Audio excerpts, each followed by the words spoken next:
সম্মানিত উপস্থিতি, আমরা আমাদের ধারাবাহিক সিরাত রাসূলের আদ-দারসুর রাবি' তথা চতুর্থ দাস শুরু করছি। আমরা আলোচনা করতেছিলাম মুহাম্মদ আল আমিন, যিনি পুরা মক্কায় আল আমিন নামে পরিচিত হলেন এবং তার জীবনের অনেক দুঃখ কষ্ট পেরিয়ে তিনি মোটামুটি 25 বছরে উপনীত হলেন। তবে এটা বলার আগে একটা সংশোধনী।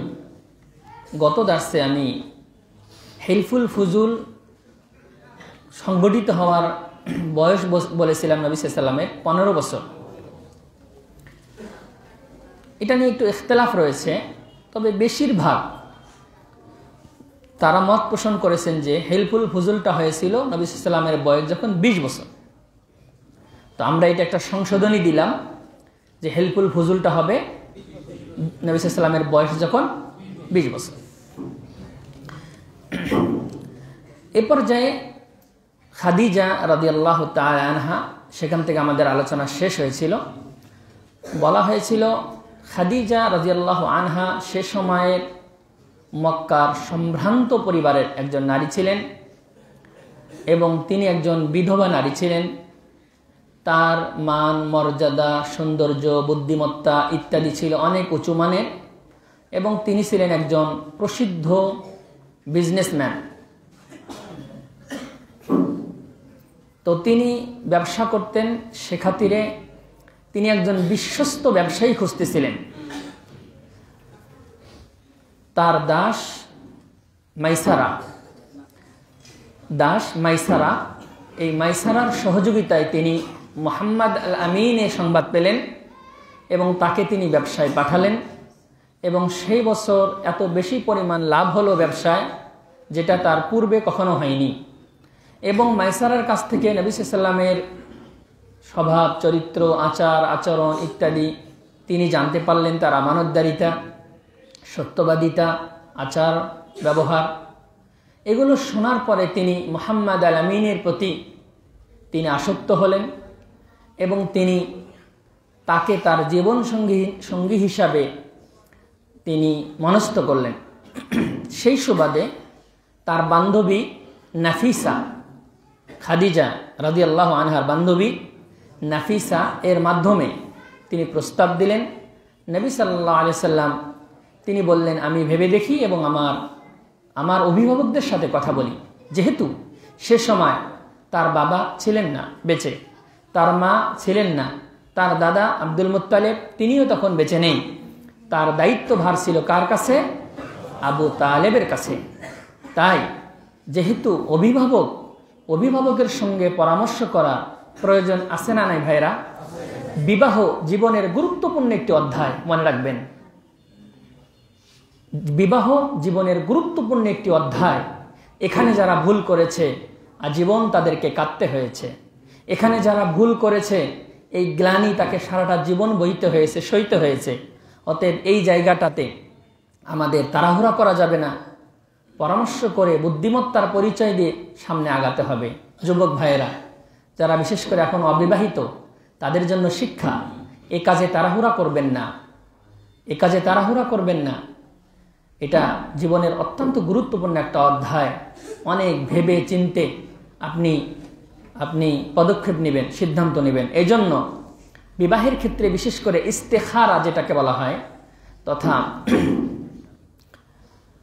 আপনি কোনো মেয়েকে পছন্দ করলেন, আপনি মনে করলেন বাহ্যিকভাবে সে ভালো, কিন্তু আপনার জীবনের জন্য ভালো কিনা এটা জানার জন্য আল্লাহর কাছ থেকে একটা সাপোর্ট, একটা অনুমতির প্রয়োজন আছে। আর এরই নাম হচ্ছে ইস্তেখারা। নবী সাল্লাল্লাহু আলাইহি সাল্লাম সাহাবীদেরকে ইস্তেখারা শিক্ষা দিয়েছিলেন। তথা আপনি সব দিক থেকেই মনে করলেন আপনার জন্য সে যোগ্য, কিন্তু আসলে সে আপনার জন্য কল্যাণকর কি না এটা কে জানেন? আল্লাহ সুবহানাহু ওয়া তাআলা। এজন্য আল্লাহ সুবহানাহু ওয়া তাআলার কাছ থেকে একটা অনুমতি এবং আল্লাহ সুবহানাহু ওয়া তাআলা এটা চাচ্ছেন কিনা, আপনার জন্য মঙ্গল হবে কিনা, এই বিষয়টি জানার পদ্ধতি হচ্ছে সালাতুল ইস্তেখারা। ইস্তেখারা 2 রাকাত সালাত রাতে ঘুমানোর আগে আদায় করতে হয় এরপর একটি দোয়া আছে, এই দোয়াটি পাঠ করে ঘুমাতে হয়। ঘুমালে ঘুমের মধ্যে আল্লাহ তাআলা আপনাকে কোনো একটা ইশারা ইঙ্গিত দিবেন যে আপনি এই কাজটি করবেন কিনা, এই মেয়ের সাথে আপনার বিবাহ হলে কল্যাণকর হবে না অকল্যাণকর হবে, এ ব্যাপারে কোনো ইশারা ইঙ্গিত আল্লাহ তাআলা দিবেন। এরই নাম হচ্ছে সালাতুল ইস্তিখারা। এই সুন্নাতটা বর্তমানে আমি বলি সুন্নাহ আল মাহজুরা, মানে পরিত্যক্ত সুন্নাত। এই সুন্নাত মানুষ ভুলে গিয়েছে, মানুষ জানে না, এর প্রতি আমল করে না। তো যাই হোক, নবী সাল্লাল্লাহু আলাইহি ওয়াসাল্লাম তিনি তার চাচার সঙ্গে পরামর্শ করলেন। এরপরে অভিভাবকদের সাথে কথাবার্তার মাধ্যমে খাদিজার অভিভাবক যারা ছিলেন, মুহাম্মদ আল আমিনের অভিভাবক যারা ছিলেন, তাদের সকলের পরামর্শক্রমে একদম ধুমধামের মাধ্যমে, লুকোচুরি চুপিসারে নয়, ধুমধামে বিবাহের বিষয়টি, মানে বিবাহ এমন একটি বিষয়, এটা গোপনে হয় না, এটা এলান, এটা প্রকাশ্যে করতে হয়। দেখবেন আজ যত বিবাহ গোপনে হচ্ছে, এই সবগুলোর মধ্যে সমস্যা আছে, ভেজাল আছে। কারণ বিবাহের বিষয়টা এমন, এটা গোপনে না, এটা প্রকাশ্যে হতে হয়। এই জন্য অলিমার ব্যবস্থা রাখা হয়েছে বিবাহে। কারণ অলিমার হচ্ছে আপনি মানুষকে এটা জানানো যে আমি বিবাহ করলাম, সবাইকে দাওয়াত দিয়ে সবাইকে এটা জানানো। আমরা বর্তমানে দেখি কিছু কিছু বিবাহ গোপনে চুপিসারে পালিয়ে গিয়ে হচ্ছে, নাউজুবিল্লাহ। শরীয়ত এটাকে সাপোর্ট করে না। দেখবেন একটা ছেলে হঠাৎ একদিন, অবিবাহিত একটা ছেলে, দেখবেন যে রিক্সায় চড়ে একটা মেয়েকে নিয়ে যাচ্ছে। কি ব্যাপার, অমুকের ছেলে কাকে নিয়ে যায়? পরে বলবে যে ও এই 5 দিন আগে একটা মেয়েকে নিয়ে পালিয়ে নিয়ে গিয়ে বিবাহ করেছে, ওইটা সেই মেয়ে। নাউজুবিল্লাহ। এগুলো হচ্ছে বর্তমান সমাজে। মা বোনেরা, বোনদের মধ্যে যাদের এখনো বিবাহ হয়নি তাদেরকেও বলছি, বিবাহ এটা শরীয়তের গোপনীয় বিষয় নয়, এটা এলান করতে হয়, প্রচার করতে হয়, প্রচারের মাধ্যমে হয়। মনে রাখবেন, যেই বিবাহগুলো আনুষ্ঠানিকভাবে অভিভাবকের মধ্যস্থতায় হয়, এই বিবাহ তত বেশি টিকসই হয়। এটা সহজে ভাঙে না, ভাঙ্গাটা সহজ ব্যাপার না। আর যেই বিবাহ যত তাড়াতাড়ি হয়, ওই বিবাহ তত তাড়াতাড়ি ভাঙে, এবং যেই বিবাহ যত গোপনে হবে, ওটা তত তাড়াতাড়ি ভাঙবে। এটাই নিয়ম, এবং আমরা দেখতে পাচ্ছি। অতঃপর উভয় পক্ষের অভিভাবকের সঙ্গে কথাবার্তা বলে ধুমধামের মাধ্যমে মুহাম্মদ আল আমিনের সাথে খাদিজা আত-তাহেরা এর বিবাহ সম্পন্ন হলো। তাদের বিবাহের মোহর ছিল 20টি উট। কয়টি? 20টি উট। মুহাম্মদ আল আমিনের জীবন থেকে শিক্ষা, বিবাহের ক্ষেত্রে কি দিতে হবে? মোহর দিতে হবে। মোহর না দিয়ে বরং যৌতুক যারা নেয়, আমরা বলি এরা কাপুরুষ, হারাম, শরীয়তে হারাম। মোহর দেয়া ভাই সুন্নত না নফল? জি, একটাও না। বিবাহে মোহর দেয়া সুন্নত না নফল? আল্লাহু আকবার, ফরজ। সুন্নত না নফল না। আর ডিমান্ড নেয়া কি? ওয়াজিব, হারাম। বুঝতে হবে। 20টি উটের বিনিময়ে তাদের বিবাহ সম্পন্ন হলো খাদিজা আত-তাহেরা রাদিয়াল্লাহু তাআলা আনহার সাথে। এরপরে খাদিজা রাদিয়াল্লাহু আনহার সন্তানাদি ইত্যাদি এই বিষয়গুলো নিয়ে আমরা আরো একটু সামনের দিকে গিয়ে যথাস্থানে আলোচনা করব ইনশাআল্লাহ। এটি ছিল নবী সাল্লাল্লাহু আলাইহি সাল্লামের 25তম বর্ষ জীবনের। যখন খাদিজা রাদিয়াল্লাহু আনহার সঙ্গে বিবাহ হয়, তখন তার বয়স ছিল 40 বছর। খাদিজা রাদিয়াল্লাহু আনহার বয়স কত? 40। নবী সাল্লাল্লাহু আলাইহি সাল্লামের বয়স কত? 25। এখানে একটি বিষয় একটু ক্লিয়ার করি। নবী সাল্লাল্লাহু আলাইহি সাল্লাম ছিলেন একজন কুমার। কি ছিলেন? কুমার। খাদিজা রাদিয়াল্লাহু আনহা কিন্তু কুমারী ছিলেন না, বিধবা নারী। তারপরেও তিনি তাকে বিবাহ করেছিলেন। এখান থেকে কি বোঝা যায়? এটা কি জায়েজ না নাজায়েজ?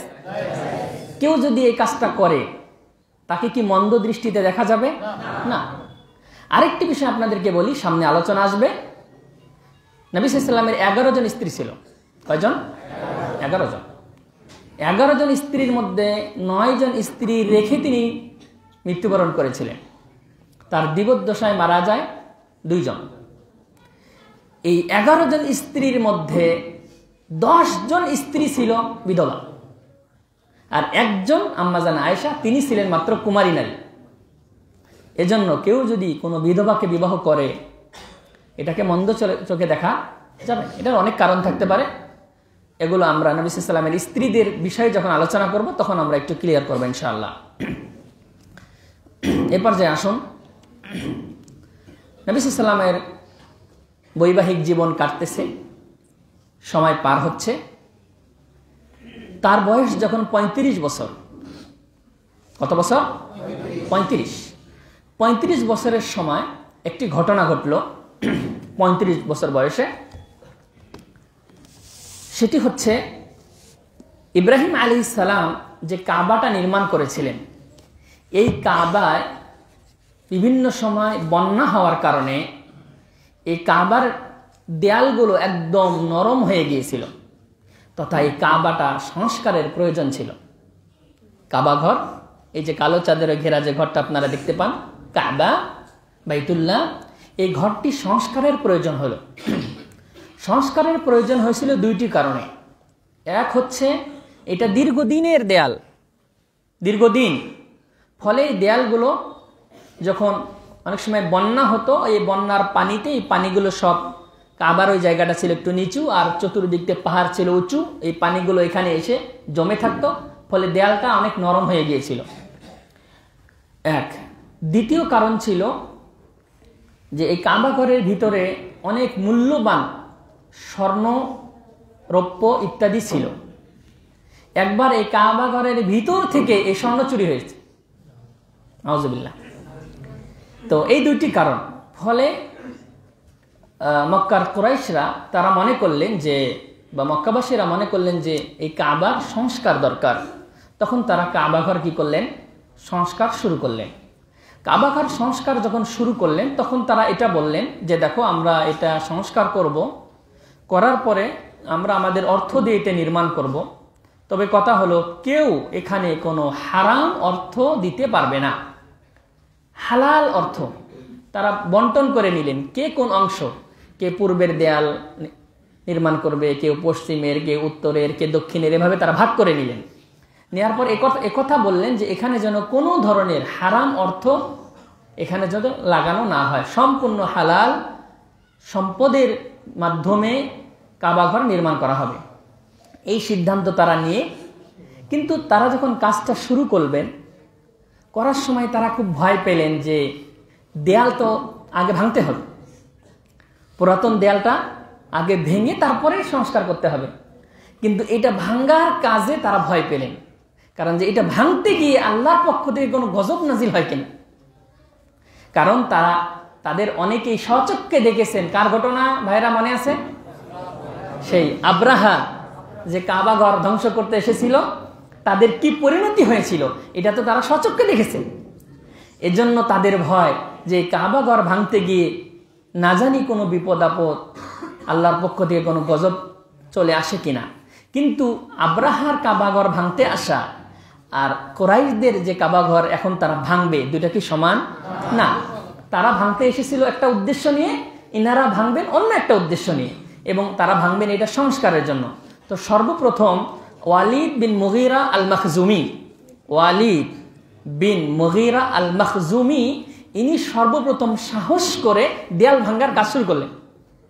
ওয়ালিদ বিন মুগীরা আল মখজুমি, তিনি সাহস করে তিনি দেয়াল ভাঙ্গার কাজ শুরু করলেন। করার পরে তিনি দেয়াল ভাঙলেন, কিছুটা ভাঙলেন। যখন দেখা গেল যে না, আল্লাহর পক্ষ থেকে কোনো তো গজব আসতেছে না, তখন সকলেরই ভয়টা ভেঙে গেল। তখন সবাই মিলে দেয়াল ভেঙে দিয়ে তারা কাজ শুরু করলো।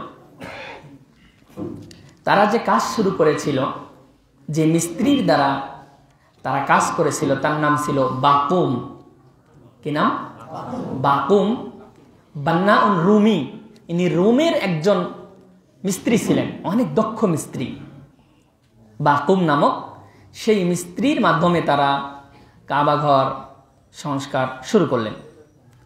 যখন কাবা ঘর সংস্কার হচ্ছিল, কাজ চলতেছিল, সে সময় কাবা ঘরের একটা সাইট আপনারা দেখবেন, ওই সাইটের একটা অংশ ওই পর্যন্ত গিয়ে তাদের অর্থ শেষ হয়ে গেল। তথা শর্ত করা হয়েছিল যে হালাল অর্থ দিয়ে কাবা নির্মাণ করতে হবে। তারা এটা তৈরি করতে করতে এক পর্যায়ে গিয়ে তাদের অর্থ শেষ হয়ে গেল। কিন্তু ইব্রাহিম আলাইহিস সালামের যে বিনা, তিনি যে ভিত্তি প্রস্তর স্থাপন করেছিলেন, তার যে আপনার যে এরিয়া তিনি করেছিলেন, সেটা সম্পূর্ণ করা শেষ হলো না। এজন্য যারা উমরা করতে গিয়েছিলেন তারা জানবেন, বা যারা হজ করতে গিয়েছিলেন, এখনও কাবা ঘরের পাশে একটু জায়গা দেয়াল দিয়ে ঘেরাও করা আছে। এর নাম হচ্ছে হাতিম, অথবা এর নাম হেজির বা হাতিম বলা হয়। এটাও কিন্তু কাবারই অন্তর্ভুক্ত। কেন এটা করা হয়নি? অর্থের অভাবে।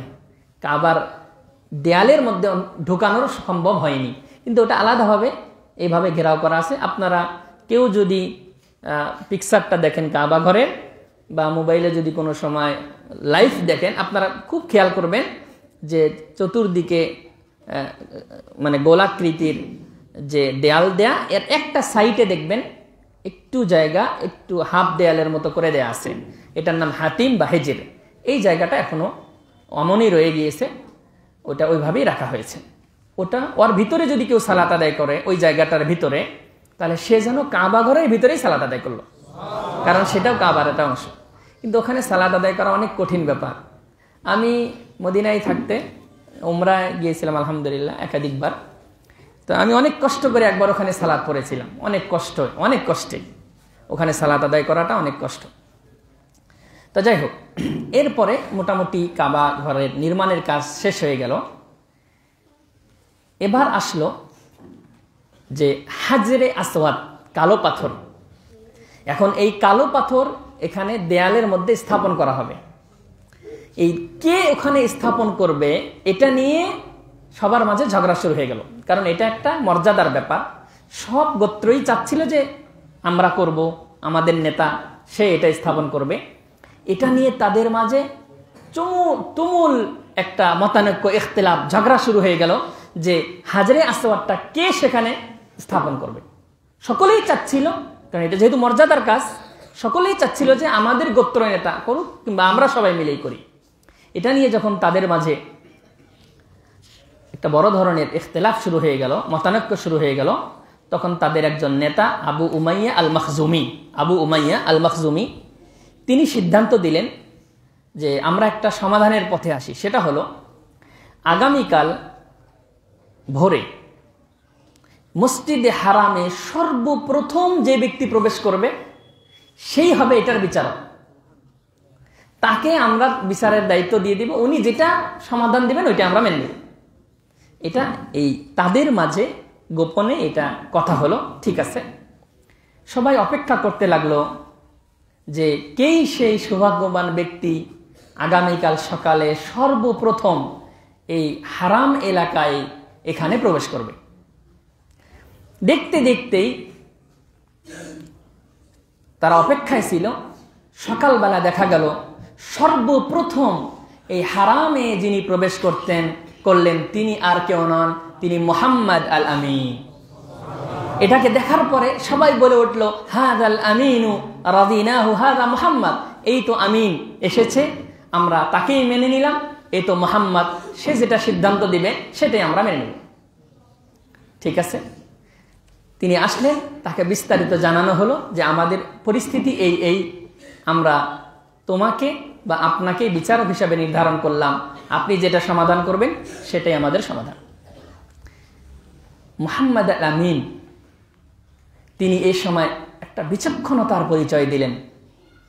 এমন একটি সমাধান তিনি করলেন, কি সমাধান এখন সবাই চায়। তিনি যে সমাধানটা করলেন সেটা হলো, তিনি বললেন একটা চাদর নিয়ে আসো। একটি চাদর নিয়ে আসা হলো, চাদরটাকে তিনি বিছিয়ে দিলেন।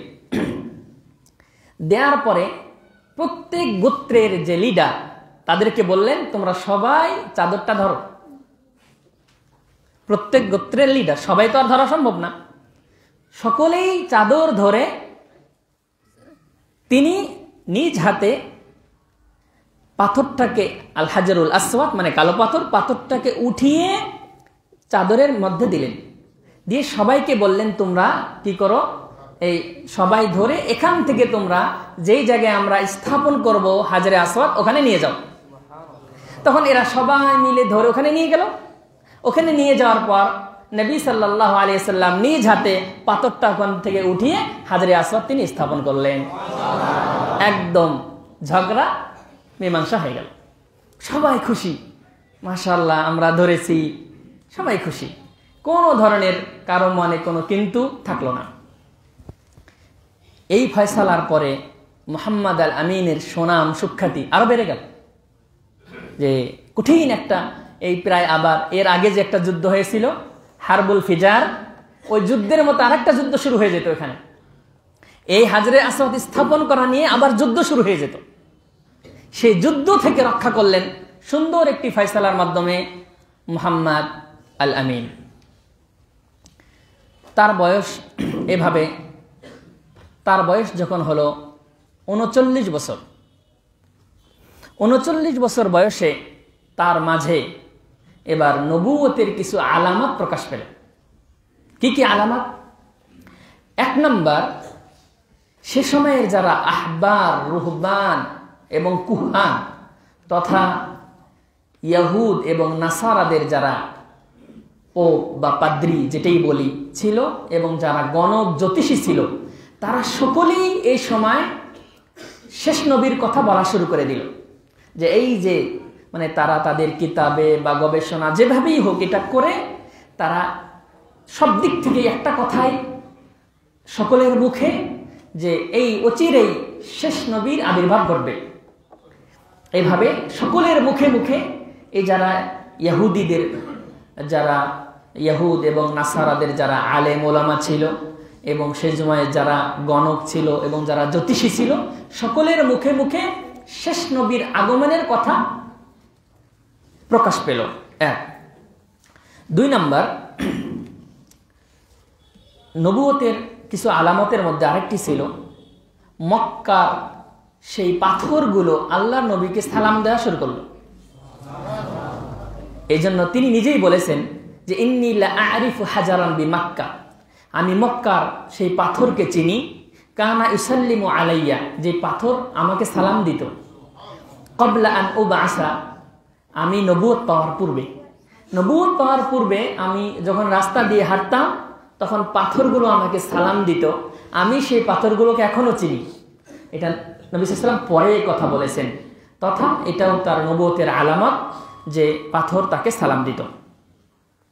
তিন নম্বর আলামত হচ্ছে, এই সময় তিনি হুব্বুল খালওয়া মানে নির্জনে থাকাটা পছন্দ করলেন। মানে কোনো গ্যাঞ্জাম, যেখানে লোকালয়, যেখানে লোক সমাগম বেশি, কথাবার্তা বেশি, এটা তার কাছে পছন্দ না। তিনি নির্জনে একাকিতে থাকাকে তিনি পছন্দ করলেন, এটাই তার ভালো লাগতো, এটাই তার ভালো লাগা শুরু হয়ে গেল। এটাও আলামাতুন নবুয়া, এটাও নবুয়তের একটা আলামত। এরপরে 4 নম্বর আলামত হচ্ছে আর রুইয়া আস-সাদিকা, সত্য স্বপ্ন। তিনি স্বপ্ন দেখা শুরু করলেন। এবং আম্মা জান আয়েশা বলছেন, নবী সাল্লাল্লাহু আলাইহি সাল্লাম এই সময়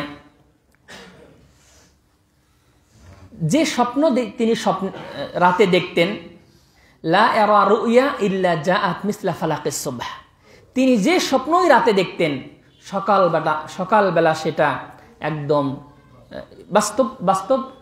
বাস্তবে পরিণত হতো। এইভাবে তিনি স্বপ্ন দেখতে লাগলেন 6 মাস। কয় মাস? 6 মাস ব্যাপী তিনি শুধু স্বপ্ন দেখতেন। যে স্বপ্নগুলো রাতে দেখতেন সকালে সেগুলো বাস্তবে রূপ নিত। এই ছিল আলামাতুন নবুয়ার 4টি, আরও ছিল হয়তো, আমরা মোটামুটি যেগুলো উল্লেখযোগ্য এরকম 4টি আলামত উল্লেখ করলাম। 1 নম্বর, সে সময়ের যারা গণক, জ্যোতিষী, ইহুদ এবং নাসারাদের যারা আলেম ওলামা, সবাই তাদের গবেষণা মতে তারা সবাই বলা শুরু করে দিল যে শেষ নবীর আবির্ভাব অচিরেই ঘটবে। 2, মক্কার সেই পাথরগুলো তাকে সালাম দেওয়া শুরু করলো। 3, তিনি নির্জনতা একাকী থাকাটাকে তিনি পছন্দ করলেন। 4, তিনি বেশি বেশি স্বপ্ন দেখতে লাগলেন, আর তিনি যে স্বপ্ন দেখতেন স্বপ্নগুলো সকালবেলা সত্যে পরিণত হতো। এই ছিল আলামাতুন নবুওয়া, নবুয়তের কিছু আলামত। এ পর্যায়ে আসুন, তার বয়স যখন হলো 39 বছর 6 মাস, এরপর থেকে 39 বছর থেকে আলামত শুরু হয়েছে। তবে তিনি স্বপ্ন দেখাটা শুরু করে দিলেন 39 বছর 6 মাসের পর থেকে, আর বাকি আলামতগুলো তার আগেই প্রকাশ পেয়েছিল। তবে 39 বছর 6 মাস তিনি বেশি বেশি স্বপ্ন দেখা শুরু করলেন। তিনি স্বপ্ন দেখতে লাগলেন, তার এই স্বপ্নগুলো সত্যে রূপান্তরিত হতো। এরপরে তিনি শেষের দিকে গিয়ে 39 বছরের একদম কাছাকাছি সময়ে গিয়ে তিনি এবার কি করলেন, বাড়ি ঘর সব কিছু ছেড়ে আত-তাহান্নুসু ফি গারে হিরা, গারে হিরায়, হেরা গুহায় তিনি সেখানে অবস্থান করতে লাগলেন। হেরা গুহা এটি বর্তমানে জাবালুন নূর বলা হয়। জাবালুন নূর নামে একটি জাবাল পাহাড়, এই পাহাড়ের একটি গুহার নাম, গর্তের নাম। এই পাহাড়ে বর্তমানেও উঠতে, যদি খুব দ্রুত আপনি উঠেন, এখন তো একটু হালকা সিঁড়ির ব্যবস্থা করা হয়েছে কেটে কেটে, তারপরেও আপনাকে আধা ঘন্টা সময় লাগবে উঠতে, সেই গাড়ে হেরায় উঠতে। আর যদি হালকাভাবে ওঠেন তাহলে 40 মিনিট থেকে 45 মিনিট সময় লাগবে। এত উঁচু, রাস্তা শেষ হবে না, এত উঁচু পাহাড়। সেই পাহাড়ের একদম উঁচু, একদম পাহাড়ের চূড়ায় গিয়ে একটি গর্ত, যেটার নাম গারে হেরা, হেরা গুহা। সেখানে তিনি গিয়ে তিনি ইবাদত করা শুরু করলেন। ওখানে নির্জন, কোনো লোকজন নেই, কথাবার্তা নেই, তিনি একাকী সেখানে ধ্যান করা, আল্লাহ তাআলার বিভিন্ন নিয়ামত, বিভিন্ন সৃষ্টি, এগুলো নিয়ে চিন্তা করা, ফিকির করা, একাকিত্ব, তিনি মানে নির্জনে থাকাটাকে তিনি পছন্দ করলেন এবং সেই জায়গায় গিয়ে তিনি ইবাদত বন্দেগী শুরু করে দিলেন। তো ইবনু আবি জামরা নামক একজন বিশিষ্ট আলেম, তিনি বলছেন যে নবী সাল্লাল্লাহু আলাইহি ওয়াসাল্লাম যে গারে হেরায় অবস্থান করেছিলেন, এখানে তিনি 3টি ইবাদত করতেন। কয়টি? মানে 3টি বিষয় সেখানে ছিল। 1, আল খালওয়া, মানে নির্জনতা। পূর্বের যুগে, ইসলামের পূর্বে, সে যুগে বা সে সময়গুলোতে নির্জনে থাকাটা একটা ইবাদত ছিল। মানে নির্জনে আপনি থাকবেন, একটু ধ্যান করবেন, এটা একটা ইবাদত। সে সময়ে সে অনুযায়ী তিনি নির্জনে ছিলেন, এটা একটা ইবাদত। 1, 2, তিনি সেখানে আল্লাহ তাআলার আরো অন্যান্য ইবাদত বন্দিগিও করতেন। 3 নাম্বার হচ্ছে সেখান থেকে সরাসরি বাইতুল্লাহ দেখা যেত, তিনি সেখান থেকে বাইতুল্লাহ দেখতে পেতেন। এই 3টি বিষয় গারে হেরার মধ্যে একত্রিত হয়েছিল। 1 হচ্ছে তিনি নির্জনতা, সেখানে নির্জন মানে একাকী থাকতেন। 2, সেখানে আল্লাহর ইবাদত বন্দিগি করতেন। 3, সেখান থেকে তিনি বাইতুল্লাহ দেখতে পেতেন। এখানে তিনি থাকা শুরু করে দিলেন। তিনি যাওয়ার সময় কিছু পানি এবং ছাতু নিয়ে যেতেন। যাওয়ার পরে সেখানে তিনি রাত দিন ইবাদত বন্দিগি করতেন এবং সেখানে অবস্থান করতেন। আবার যখন তার পানি এবং ছাতু শেষ হয়ে যেত, তিনি আবার কি করতেন, বাড়িতে ফিরে আসতেন। আসার পরে তিনি আবার সেই পরিবারের সাথে দেখা সাক্ষাৎ করে আবার পানি, ছাতু ইত্যাদি নিয়ে যেতেন। মাঝে মাঝে আম্মাজান খাদিজা রাদিয়াল্লাহু তাআলা আনহা, তিনি নিজেও খাবার নিয়ে সেখানে যেতেন। আমি আশ্চর্য হই যে এই পাহাড়ে আমরা উঠতেই এত সময় লাগে, সে সময় কোনো সিঁড়ি ছিল না, ব্যবস্থা ছিল না, একজন মহিলা মানুষ কিভাবে এখানে উঠতেন আপনি চিন্তা করতে পারবেন না। আমি যখন সেখানে উঠি, মানে আমাদের প্রায় 40 মিনিট সময় লেগেছিল উঠার সময়, এরপরে নামতে একটু সময়টা কম লাগে তুলনামূলক। তাহলে সেখানে সিঁড়ি ছিল না, কিভাবে তিনি উঠতেন? আল্লাহু আকবার, কি ত্যাগ করেছেন, ত্যাগ স্বীকার করেছিলেন তিনি, খাদিজা রাদিয়াল্লাহু তাআলা আনহা। এভাবে নবী সাল্লাল্লাহু আলাইহি ওয়াসাল্লাম গারে হেরায় তিনি রাত দিন অতিবাহিত করা শুরু করে দিলেন। ভাইয়েরা, এগুলো সব হচ্ছে আল্লাহ রাব্বুল আলামিন তাকে এমন একটি গুরু দায়িত্ব দিচ্ছেন যে দায়িত্বের জন্য তাকে ছোটবেলা থেকেই তিনি তৈরি করে নিচ্ছেন। খেয়াল করুন, নবী সাল্লাল্লাহু আলাইহি ওয়াসাল্লামের জীবনের শুরু থেকে যদি আপনি খেয়াল করেন, তার জীবনের প্রতিটি মুহূর্ত, প্রতিটি পর্ব, প্রতিটি বিষয়, এগুলো কিন্তু এমনি নয়, এগুলো আল্লাহ তাআলার পক্ষ থেকে পরিকল্পিতভাবে হচ্ছে। যত দুঃখ কষ্ট থেকে শুরু করে নিয়ে সব কিছুই তিনি সহ্য করে যাচ্ছেন, কারণ তাকে এমন একটা দায়িত্ব দেয়া হবে, সেই দায়িত্ব কেবলমাত্র মক্কার নয়, কেবলমাত্র আরবের নয়, তিনি হবেন বিশ্বনবী মুহাম্মদুর রাসূলুল্লাহ সাল্লাল্লাহু আলাইহি ওয়াসাল্লাম। এজন্য আল্লাহ তাআলা চাইলে তাকে 15 বছরেই নবুয়ত দিতে পারতেন। তিনি যখন বালেগ হন তখনই তাকে নবুয়ত দিতে পারতেন, 20 বছর বয়সেও তাকে নবুয়ত দিতে পারতেন, কিন্তু দেননি।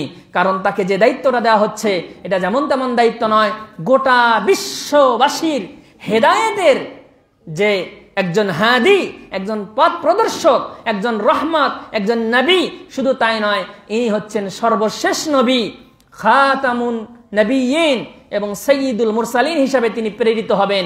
এই জন্য আল্লাহ রাব্বুল আলামিন পর্যায়ক্রমে তাকে প্রস্তুত করতেছেন এই দায়িত্বটা দেওয়ার জন্য। এবারে তার 40 বছর পূর্ণ হলো, 40 বছর পূর্ণ হয়ে গেল। 40 বছর পূর্ণ হয়ে যাওয়ার পরে এবারে যে জন্য এত আয়োজন, যে জন্য এত কিছু, যে কারণে আল্লাহ রাব্বুল আলামিন এই নবীর, এই মুহাম্মাদের জীবনের শুরু লগ্ন থেকে সব কিছু পরিকল্পনা মাফিক, সেই ইসহাক, সেই ইয়াকুব, তার সন্তানদের বানি ইসরাইলদের বংশে সকল নবী, আর বানু ইসমাইলের বংশে কোনো নবী নেই, একজন মাত্র নবী হবেন, তিনি আবার শেষ নবী, তিনি আবার হবেন বিশ্ব নবী। তাকে আল্লাহ রাব্বুল আলামিন কতভাবে চয়ন করেছেন, তাকে আল্লাহ তাআলা প্রস্তুত করেছেন, তাকে আল্লাহ রাব্বুল আলামিন ভালোবেসেছেন, এবং সেইভাবে আল্লাহ তাআলা তাকে পর্যায়ক্রমে তাকে প্রস্তুত করে আজ 40 বছর পূর্ণ হতে যাচ্ছে, এবং আজকেই সেই নবুয়তের ধারা চালু হবে আবার নতুন করে। 40 বছর বয়সে সেই দিনটা ছিল ইয়াউমুল ইসনাইন, সোমবার 21শে রমাজান। কিবার ভাইরা? সোমবার 21শে রমাজান।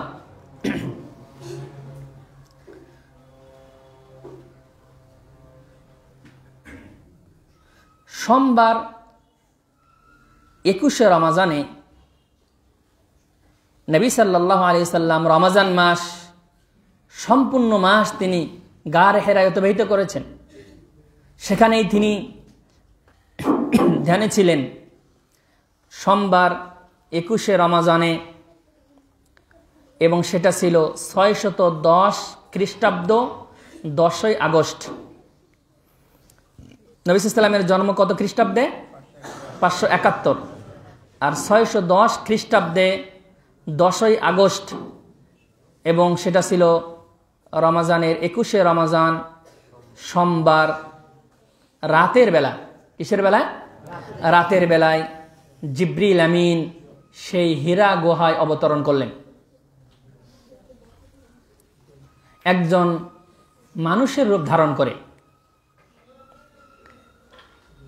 তবে এমন একজনের রূপ ধারণ করে যাকে তিনি চেনেন না, জানেন না, কোনোদিন দেখেননি।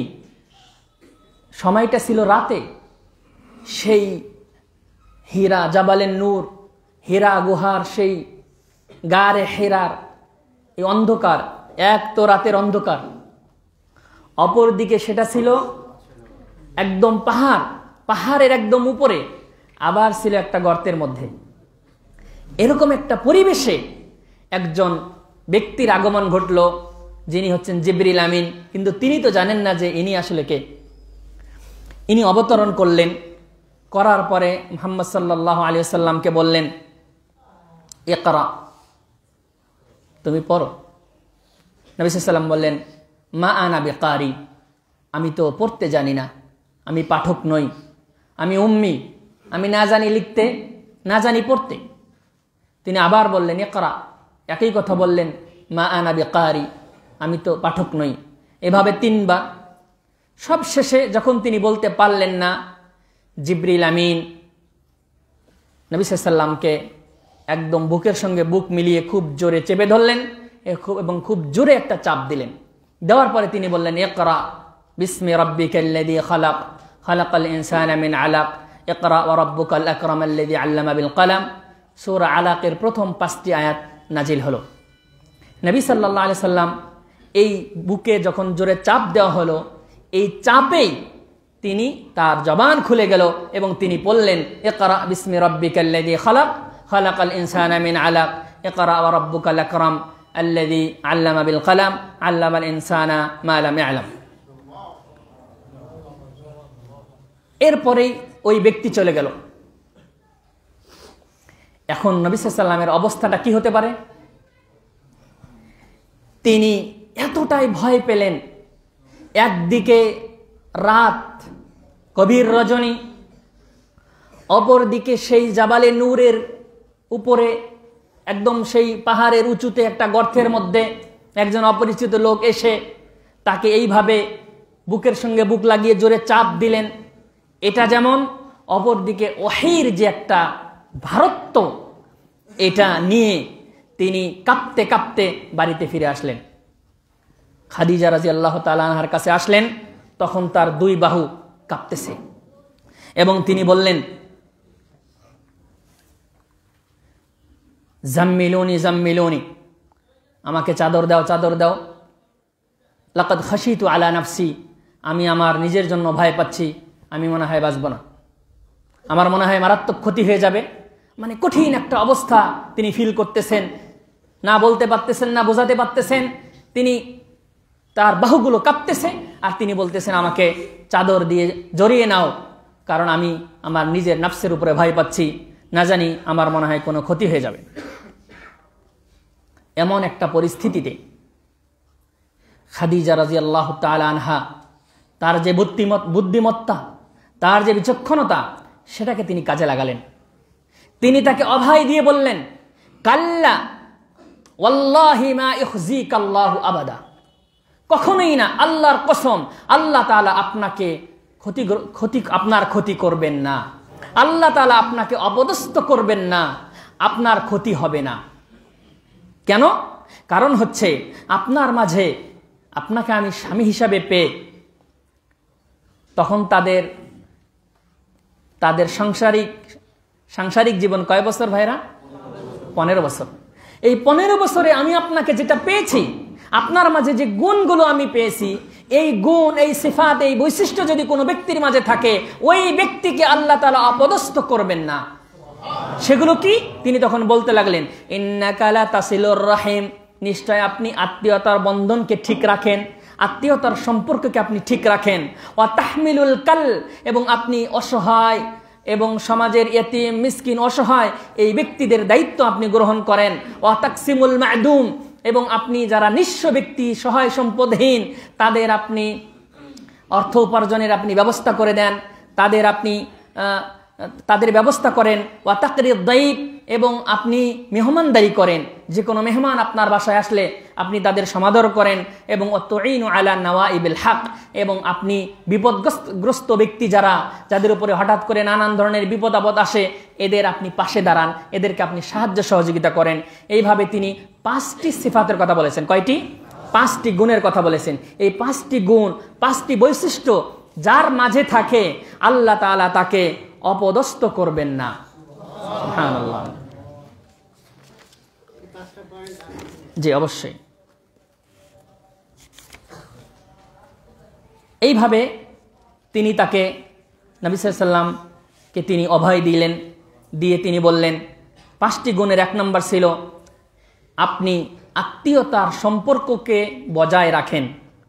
2, আপনি অসহায় এবং দুর্বলদের দায়িত্ব গ্রহণ করেন। 3, আপনি নিঃস্ব মানুষদের কর্মসংস্থানের ব্যবস্থা করে দেন। 4, আপনি মেহমানদেরকে সম্মান করেন। 5, বিপদগ্রস্ত ব্যক্তিদেরকে আপনি সাহায্য সহযোগিতা করেন। এই 5টি সিফাত, এই 5টি গুণ, এই 5টি বৈশিষ্ট্য যার মাঝে থাকে, ওয়াল্লাহি মা ইখজিকাল্লাহু আবাদা, আল্লাহর কসম, আল্লাহ আপনাকে অবদস্থ করবেন না, লাঞ্ছিত করবেন না, আল্লাহ আপনার কোনো ক্ষতি করবেন না। তাই এই 5টি গুণ, কি শিক্ষা এখান থেকে? এই 5টি গুণ আমাদের জীবনে আনতে হবে। এগুলো নিয়ে, এগুলোর অনেক ব্যাখ্যা আছে, সেদিকে আমরা যাচ্ছি না। তখন তিনি খাদিজা রাদিয়াল্লাহু তাআলা আনহা নবী সাল্লাল্লাহু আলাইহি সাল্লামকে নিয়ে চলে গেলেন তার চাচাতো ভাই ওয়ারাকা বিন নাওফালের কাছে। ওয়ারাকা বিন নাওফাল খাদিজা রাদিয়াল্লাহু আনহার চাচাতো ভাই ছিলেন। তার কাছে গেলেন এবং তিনি ছিলেন একজন ব্যক্তি তানাসসারা ফিল জাহিলিয়া, জাহিলি যুগে তিনি নাসারা ধর্ম তিনি পালন করতেন এবং তিনি নাসারা তথা খ্রিস্টান ধর্ম গবেষক ছিলেন তিনি।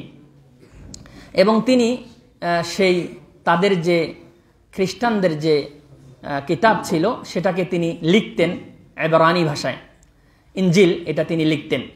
যাই হোক, এবং তিনি ছিলেন শেখান কাবীরান, অনেক বৃদ্ধ মানুষ, বয়স হয়ে গিয়েছিল, বয়সের ভারে তিনি অন্ধ হয়ে গিয়েছেন। একদম বয়োবৃদ্ধ একজন ব্যক্তি, যিনি খ্রিস্টান ধর্ম গবেষক ছিলেন এবং তিনি বয়সের কারণে অন্ধ হয়ে গিয়েছিলেন।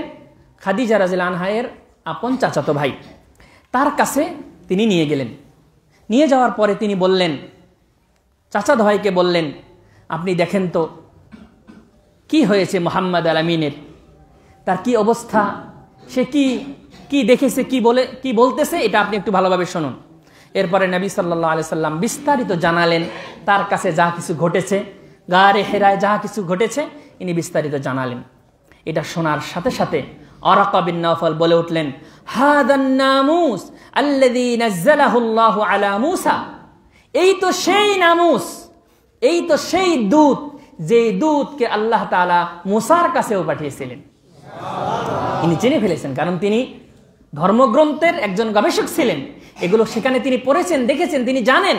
এবং তিনি এটা শোনার পরেই বলে উঠলেন যে এই তো সেই নামুস, এই তো সেই দূত, যেই দূতকে আল্লাহ তাআলা মূসার কাছে পাঠিয়েছিলেন।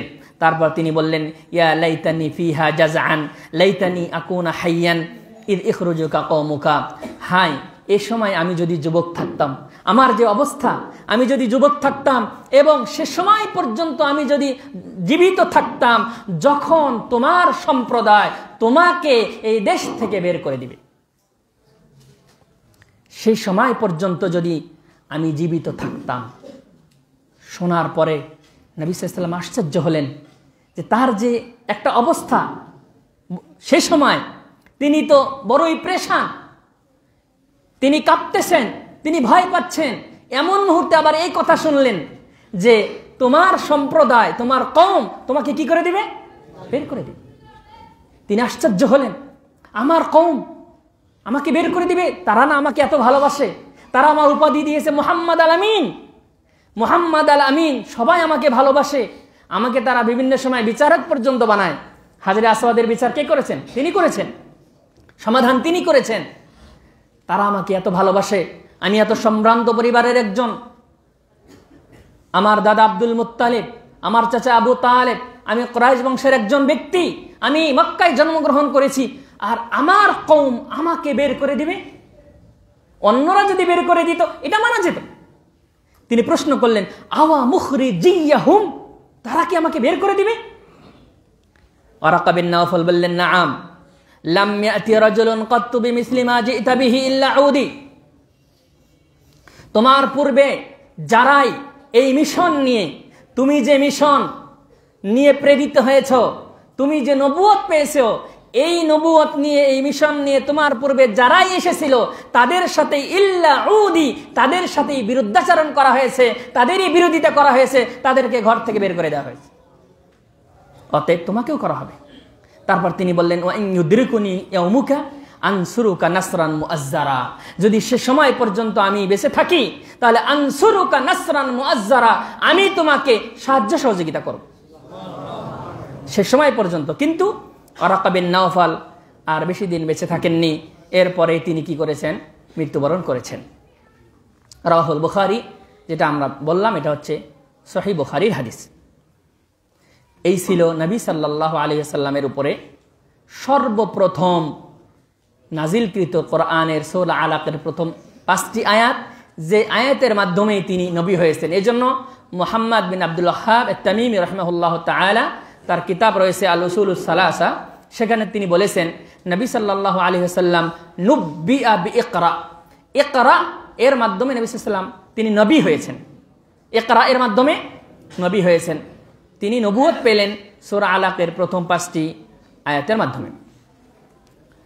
এ পর্যায়ে আসুন, এই আয়াত নাজিল হওয়ার পর তিনার যে অবস্থা, অপরদিকে ওয়ারাকা বিন নাওফালের কাছে তিনি যে বয়ান শুনলেন, শোনার পরে আসলে মানসিক অবস্থাটা কেমন হতে পারে? কঠিন একটা অবস্থা। তিনি সময় অতিবাহিত করতেছেন, এর মাঝখানে আবার ফাতরাতুল ওহী বন্ধ হয়ে গেল সীমিত সময়ের জন্য। ওই যে সেই নামুস একবার আসলো হেরা গুহায়, গারে হেরায়, আর কিন্তু আসতেছে না, মোটামুটি একটা গ্যাপ হয়ে গেল। এই সময়টাকে বলা হয় ফাতরাতুল ওহী, তথা প্রথম ওহী নাজিল হওয়ার পর দ্বিতীয় ওহী নাজিলের মাঝখানে যে একটা ব্যবধান, একটা বিলম্ব, এটাকে বলা হয় ফাতরাতুল ওহী। ফাতরাতুল ওহী মানে ওহী বিচ্ছিন্ন কাল, এ সময় ওহীটা বন্ধ ছিল। তিনি অত্যন্ত প্রেশান হয়ে গেলেন যে কি ব্যাপার, কেন আর ওহী আসতেছে না? সেই কোন দূত একবার আসলো, এসে দেখা করলো, 5টি আয়াত নাজিল হলো, চলে গেল, আর সে আসে না। তিনি সবসময় চিন্তিত, তিনি সবসময় এতটাই চিন্তিত হলেন যে এটা তিনি না কাউকে বলতে পারতেছেন, না সহ্য করতে পারতেছেন, তিনি অনেক চিন্তাগ্রস্ত হলেন। উলামা ইকরাম বলেছেন যে এই ফাতরাতুল ওহীর সময়সীমাটা আসলে কতক্ষণ ছিল, মানে কতটুকু সময় এই ওহীটা বন্ধ ছিল। অনেকে অনেক কথা বলেছেন, কেউ বলেছেন 2 বছর, কেউ বলেছেন 3.5 বছর, কেউ বলেছেন 40 দিন, কেউ বলেছেন 10 দিন ইত্যাদি। অনেকেই অনেক কথা বলেছেন। ওয়ার-রাজিহু আল্লাহু আ'লাম, সঠিক এটা আল্লাহ তাআলাই ভালো জানেন। তবে আমাদের যেটা মনে হয় এবং অধিকাংশদের যেটা মত, সেটা হচ্ছে এটা ছিল হাতে গোনা কয়েকদিন, কিন্তু নির্ধারিতভাবে এই দিনটা সহিহ সনদে বর্ণিত হয়নি আসলে কত দিন ছিল। তবে এটা খুব খুব বেশি দিন ছিল না, এটা বোঝা যায়। একবারে এত বেশি দিন ছিল না, হয়তো কয়েকদিন, এটা মানে ওইরকম 40 বা 2 মাস বা 1 বছর, 2 বছর, 2.5 বছর এমন না, এই কয়েকদিনের জন্য এটা বন্ধ ছিল। কেন বন্ধ ছিল উলামা ইকরাম ব্যাখ্যা করেছেন। এই ফাতরাতুল ওহী এটার কারণ হচ্ছে যে তিনি নবুয়ত পাওয়ার পর তার যে মানসিক অবস্থা, তিনি যে একটা অস্বস্তি ফিল করতেছেন, তিনার যে প্রেশানি, এটার থেকে একটু যাতে করে তিনি একটু সুস্থ হন, একটু স্বাভাবিক হন, তার অবস্থাটা স্বাভাবিকে ফিরে আসে, এজন্যই মাঝখানে একটু গ্যাপ দেওয়া হয়েছিল, যাতে করে তিনি আবার মানসিকভাবে এবং শারীরিকভাবে প্রস্তুতি নিতে পারেন, কারণ পরবর্তীতে আবার ওহী আসতেছে। এর কয়েকদিন পরে আবারও জিবরিল আলাইহিস সালাম নাজিল হলেন দ্বিতীয়বারের মতো। দ্বিতীয়বার আবার জিবরিল আমিন আগমন করলেন। নবী সাল্লাল্লাহু আলাইহি ওয়াসাল্লাম সহিহ বুখারীর হাদিসে বর্ণনা করেছেন যে এই ফাতরাতুল ওহীর পরে বাইনামা আনা আমশি, আমি রাস্তা দিয়ে হাঁটতেছিলাম, সামি'তু সাওতাম মিনাস সামা, হঠাৎ করে আকাশের থেকে একটা আওয়াজ আসলো, আমি একটা আওয়াজ দেখলাম। ফারাফা'তু বাসারি কিবালাস সামা, আকাশের দিকে তাকালাম, তাকিয়ে দেখি সেই মালাক, সেই ফেরেশতা আল্লাযী জাআনি বিহিরা, হেরা গুহায় যে ফেরেশতাটা এসেছিল, যে মালাক এসেছিল, সেই মালাক আমি দেখতে পেলাম। কাঈদুন আলা কুরসি, সে চেয়ারের উপরে বসে আছে, বাইনাস সামাই ওয়াল আরদ, সেই চেয়ার আসমান এবং জমিনের মাঝখানে। আল্লাহু আকবার। ওয়ালাহু সিত্তু মিআতি জানাহ, সেই ফেরেশতার রয়েছে কতগুলো পাখা? 600 পাখা। 2 বার তার জীবনে 2 বার তিনি নবী সাল্লাল্লাহু আলাইহি ওয়াসাল্লাম জিবরিল আমিনকে তার যে নিজস্ব আকৃতি, যে আকৃতি দিয়ে আল্লাহ সুবহানাহু ওয়া তাআলা জিবরিল আমিনকে সৃষ্টি করেছেন, সে আকৃতিতে দেখেছিলেন। তার মধ্যে একটি ছিল এই দ্বিতীয়বার ওহী নাজিলের সময়। জিবরিল আমিনের ছিল 600টি ডানা। এই 600 ডানা বিশিষ্ট জিবরিল আমিন তার নিজস্ব সূরাতে আসমান এবং জমিনের মাঝখানে একটা চেয়ার বসানো, এখানে তিনি বসেছিলেন।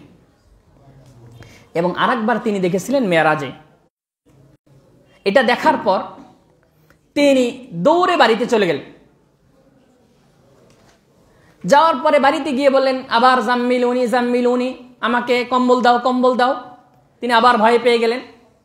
ঠিক সে সময় তিনি যখন কম্বল মুড়ি দিয়ে শুয়েছেন, আল্লাহ রাব্বুল আলামিন আয়াত নাজিল করলেন, ইয়া আইয়ুহাল মুদ্দাসসির কুম ফাআনজির ওয়া রাব্বাকা ফাকাব্বির ইলা আখিরিল আয়া। 5টি আয়াত সূরা মুদ্দাসসিরের, সূরা মুদ্দাসসির 74 নম্বর সূরা 1 থেকে 5 নম্বর আয়াত পর্যন্ত। শুয়ে থাকার সময় নেই। ফাআনজির, আপনাকে তো নবুয়ত দেওয়া হয়েছে, রিসালাত দেওয়া হয়েছে, ফাআনজির, এবার আপনি মানুষদেরকে সতর্ক করুন। এটাকে বলা হয় রিসালা। এটাকে বলা হয় কি ভাইরা? রিসালা। তাহলে মুহাম্মদ বিন আব্দুল ওয়াহাব রাহিমাহুল্লাহ যেটা বলেছেন যে মুহাম্মদ আল আমিন তিনি নব্বিআ বিইকরা, নবী হয়েছেন ইকরা এর মাধ্যমে, তথা সূরা আলাকের প্রথম 5টি আয়াতের মাধ্যমে তিনি নবী হয়েছেন। আর রাসূল হয়েছেন তিনি সূরা মুদ্দাসসিরের প্রথম 5টি আয়াতের মাধ্যমে। ইয়া আইয়ুহাল মুদ্দাসসির কুম ফাআনজির, আপনি উঠুন এবং আপনি সতর্ক করুন তথা দাওয়াতের কাজ করুন। এর আগেরটাতে কিন্তু দায়িত্ব দেওয়া ছিল না, এবার বলা হয়েছে আপনি দাওয়ার কাজ করুন। আগেরটা হলো নবুওয়াত, পরেরটা হলো রিসালাত। একবার ছিল যেটা আমরা বললাম, প্রথম ওহী নাজিল হওয়ার পরে সূরা মুদ্দাসসির নাজিল হওয়ার আগ পর্যন্ত, এর মাঝখানে যে সময়টুকু, এটা ছিল হাতে গোনা মাত্র কয়েকদিন। আরেকটি ছিল ইনদা নুজুলি সূরাতুজ দুহা, সূরা দুহা নাজিল হওয়ার আগে উলামা ইকরাম বলেছেন সেটা ছিল 2 বা 3 দিন, 2 বা 3 দিন, 2 বা 3 দিন। সে সময় কিন্তু আবু লাহাবের স্ত্রী বলতেছিল, কি ব্যাপার মুহাম্মদ, তোমার কাছে না যে শয়তানটা আসতেছিল ওটা নাকি আর আসে না শুনলাম, নাউজুবিল্লাহ, এটা বলতেছিল। তো সে সময় আল্লাহ রাব্বুল আলামিন সূরাতুজ দুহা নাজিল করলেন। এখানেও একটা ফাতরা, একটা বিরতি দেওয়া হয়েছিল। আমরা মোটামুটি নবী সাল্লাল্লাহু আলাইহি ওয়াসাল্লামের এখন কত সময় চলতেছে? 40 বছর। 40 বছর বয়সে তিনি নবুয়ত পেলেন। এবং নবুয়ত কিভাবে পেলেন? প্রথম নাজিল হলো সূরা আলাক, এরপর 5টি আয়াত, এরপরে নাজিল হলো সূরা মুদ্দাসসিরের প্রথম 5টি আয়াত। প্রথম আলাকের আয়াতের মাধ্যমে তিনি নবী হলেন, মুদ্দাসসিরের আয়াতের মাধ্যমে তিনি রাসূল হলেন, রিসালাত পেলেন। এ পর্যায়ে আমরা একদম আলোচনা শেষ করে দেব। তো নবুয়ত পাওয়ার পরে তিনার নবুয়তি জিন্দেগি শুরু হলো। এখন কিন্তু একটা নতুন একটা জীবনে আমরা চলে গেলাম, তাই কি না? আমরা নবী সাল্লাল্লাহু আলাইহি ওয়াসাল্লামের জীবনকে প্রথমত 2 ভাগে ভাগ করেছিলাম। একটি ছিল নবুয়ত পূর্ববর্তী জীবন, পরবর্তী জীবনকে আবার আমরা 2 ভাগে ভাগ করেছি। সেটা হচ্ছে কি? মাক্কি জীবন, মাদানী জীবন, হিজরতের পূর্বের জীবন আর হিজরতের পরের জীবন। তাহলে নবী সাল্লাল্লাহু আলাইহি ওয়াসাল্লাম নবুয়ত পেলেন, এবার তার নবুয়তি জিন্দেগি শুরু হলো। এবার কিন্তু নবুয়তি জীবনের বছরটা এখন আবার আলাদাভাবে গণনা শুরু হবে। এবার নবুয়তের প্রথম বর্ষ, দ্বিতীয় বর্ষ, তৃতীয় বর্ষ, এভাবে আবার আমাদের গণনা শুরু হবে। এর আগে নবী সাল্লাল্লাহু আলাইহি ওয়াসাল্লামের বয়স অনুযায়ী আমরা গণনা করেছিলাম, এবার গণনা শুরু হবে নবুয়তের প্রথম বর্ষ, দ্বিতীয় বর্ষ, তৃতীয় বর্ষ, এইভাবে চলতে থাকবে। নবী সাল্লাল্লাহু আলাইহি ওয়াসাল্লামের যিনি তখন নবুয়ত পেলেন, পাওয়ার পরে তার মাক্কি জীবনটাকে আমরা আবার ভাগ করব। এটা হচ্ছে তার আদওয়ারুদ দাওয়া। আমরা আবার ভাগ করব 3 ভাগে। মাক্কি জীবনের দাওয়াতটাকে কয় ভাগে ভাগ করব? 3 ভাগে। মাক্কি জীবনের দাওয়াতের, মাক্কি জীবনের প্রথম 3 বছর তার দাওয়াত ছিল দাওয়া আসরিয়া, গোপন দাওয়াত। তিনি প্রকাশ্যে দাওয়াত দেননি, তিনি গোপনে দাওয়াত দিতেন। সর্বপ্রথম তার পরিবার, তার আত্মীয় স্বজন, এরপরে একদম ঘনিষ্ঠ বন্ধু বান্ধব যারা ছিল তাদের মাঝে তিনি দাওয়ার কাজ করেছেন। এটাকে বলা হয় আদ-দাওয়া আস-সিররিয়া, গোপন দাওয়াত। এটা চলেছিল 3 বছর। 2 নম্বর, মাক্কি জীবনের তার দাওয়াতের দ্বিতীয় আরেকটি স্তর হলো আদ-দাওয়া ফি আহলি মক্কা, মক্কাবাসীদের মাঝে দাওয়াত। কেবলমাত্র মক্কার অধিবাসী যারা, তাদের মাঝে দাওয়াত। আর এই দাওয়াতটা তিনি 6 বছর, 4 থেকে 10, এই 4 থেকে 10 পর্যন্ত এই সময় নবী সাল্লাল্লাহু আলাইহি ওয়াসাল্লাম দাওয়াত দিয়েছিলেন। তার এই দাওয়াতটা ছিল মক্কাবাসীদের মধ্যে কেবলমাত্র। এরপরে 3 নম্বর দাওয়াতের মারহালা, স্তর হলো যে তিনি দাওয়াত দিয়েছিলেন খারিজ মক্কা, মক্কার বাইরের যারা, মানে মক্কা ছাড়া মক্কার পার্শ্ববর্তী যে আরো অঞ্চলগুলো রয়েছে, এই অঞ্চলগুলোতেও তিনি দাওয়াত দিয়েছেন। তাহলে আমরা নবী সাল্লাল্লাহু আলাইহি ওয়াসাল্লামের মাক্কি জীবনটাকে আবারও আমরা দুই ভাগে ভাগ করতে পারি। এক, এই মাক্কি জীবনের দাওয়াত দিয়েছেন তিনি দাওয়াত সিররিয়া, গোপন দাওয়াত। কয় বছর? 3 বছর। এরপর আমরা বলতে পারি মাক্কি জীবনের দাওয়াত দিয়েছেন তিনি প্রকাশ্য দাওয়াত। কি দাওয়াত? প্রকাশ্য দাওয়াত। এই প্রকাশ্য দাওয়াতটা তিনি দিয়েছিলেন কাদের মাঝে? মক্কাবাসীদের মাঝে। আবার তিনি দাওয়াত দিয়েছিলেন মক্কার আশেপাশে যে অঞ্চলগুলো আছে এই অঞ্চলগুলোর মাঝে। ইনশাআল্লাহ আগামী দার্সে আমরা নবী সাল্লাল্লাহু আলাইহি ওয়াসাল্লামের মাক্কি জীবনের সেই দাওয়াতের যে স্তরগুলো কিভাবে, এটা আমরা আলোচনা করব। কেউ উঠবেন না।